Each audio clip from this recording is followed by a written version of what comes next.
क्या 1 करोड़ रुपए का टैक्स देने वाला परिवार भी अपने बेटे की सुरक्षा नहीं करवा सकता?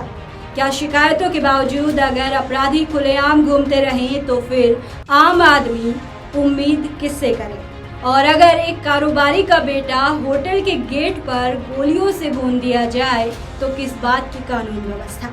क्या कानून सिर्फ अपनी वाहवाही करने के लिए है? क्या योगी जी की पुलिस सिर्फ योगी जी से पहलवानी शब्द सुनने के लिए है?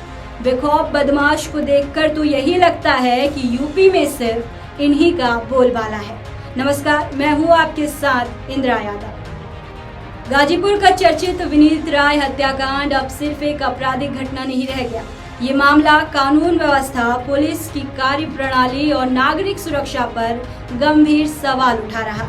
उत्तर प्रदेश के गाजीपुर में होटल कारोबारी आलोक राय के 29 वर्षीय बेटे विनीत राय उर्फ हनी राय की गोली मारकर हत्या कर दी गई। घटना के बाद सबसे ज्यादा चर्चा उस दर्द भरे बयान की हो रही है जिसमें एक पिता कह रहा कि हम हर साल करीब 1 करोड़ रुपए टैक्स देते हैं, फिर भी हमारा परिवार सुरक्षित नहीं है। कैसे हुआ यह हत्याकांड? घटना सदर कोतवाली क्षेत्र स्थित बिंदु होटल की है। शुक्रवार रात करीब 11 बजे विनीत राय होटल में मौजूद थे। बताया जाता है कि वो अपनी डिनर के बाद घर जाने के लिए निकले थे। इसी दौरान 2 बाइकों पर सवार 4 नकाबपोश युवक होटल के गेट पर पहुंचे। उन्होंने पहले गार्ड से बियर मांगी। बातचीत चल रही थी। उसी समय विनीत अपनी कार की ओर बढ़े। आरोप है कि बदमाशों ने अचानक पिस्टल निकाली और विनीत पर ताबड़तोड़ फायरिंग शुरू कर दी। पहली गोली हाथ में लगी। विनीत ने जान बचाने की कोशिश की, लेकिन हमलावरों ने पीछा किया। इसके बाद कमर और सीने में गोलियां मारी। प्रत्यक्षदर्शी के अनुसार हमलावरों ने कई राउंड फायरिंग की और फिर फरार हो गए।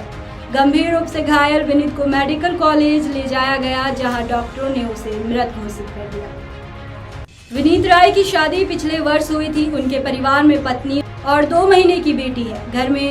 घर के युवा बेटे की मौत ने पूरे परिवार को तोड़ दिया। अंतिम संस्कार के दौरान पिता, मां और पत्नी का दर्द देखकर हर किसी की आंखें नम हो गई। होटल कारोबारी आलोक राय ने कुख्यात अपराधी शंकर पांडे और उसके साथियों पर हत्या का आरोप लगाया है। उनका कहना है कि साल 2024 में उनसे रंगदारी मांगी गई थी। रंगदारी नहीं देने पर होटल पर हमला किया गया और संपत्ति को नुकसान पहुंचाया गया। आलोक राय का दावा है कि उन्होंने इस संबंध में कई वरिष्ठ अधिकारियों को शिकायत दी थी। उनका आरोप है कि यदि समय रहते प्रभावी कार्रवाई होती तो शायद आज उनका बेटा जीवित होता। घटना के बाद पुलिस की भूमिका पर भी सवाल उठ रहे। परिजनों का कहना है कि यदि पहले ही शिकायतों को गंभीरता से लिया गया होता तो आज ये स्थिति नहीं होती। परिवार का आरोप है कि घटना के बाद भी वरिष्ठ अधिकारियों की प्रतिक्रिया उतनी तेज नहीं थी जितनी होनी चाहिए थी। हालांकि पुलिस ने मामले में कार्रवाई करते हुए सदर कोतवाल को लाइन हाजिर कर दिया। कई टीमों को आरोपियों की गिरफ्तारी के लिए लगाया गया है और कुछ संदिग्धों से पूछताछ भी की जा रही है। कौन है शंकर पांडे? पुलिस सूत्रों के मुताबिक शंकर पांडे क्षेत्र का कुख्यात अपराधी है। वो कटरा गैंग नाम से गिरोह चलाता है। इस गैंग में कई युवक शामिल हैं जो लूटपाट, दबंगई और अवैध वसूली जैसी घटनाओं को अंजाम देते हैं। गैंग एक व्हाट्सएप ग्रुप के जरिए संचालित होता है। जब किसी वारदात को अंजाम देना होता है तो ग्रुप पे मैसेज भेजा जाता है। इसके बाद बदमाश घटना को अंजाम देकर फरार हो जाता है। उत्तर प्रदेश सरकार लगातार अपराध और माफिया के खिलाफ सख्त कार्रवाई का दावा तो करती है।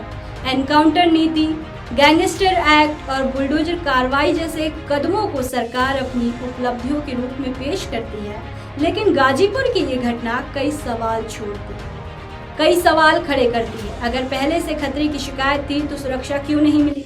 अगर रंगदारी मांगने के आरोप थे तो कार्रवाई क्यों नहीं हुई? अगर अपराध पर नियंत्रण के दावे किए जा रहे थे तो अपराधियों के हौसले इतने बुलंद कैसे हुए?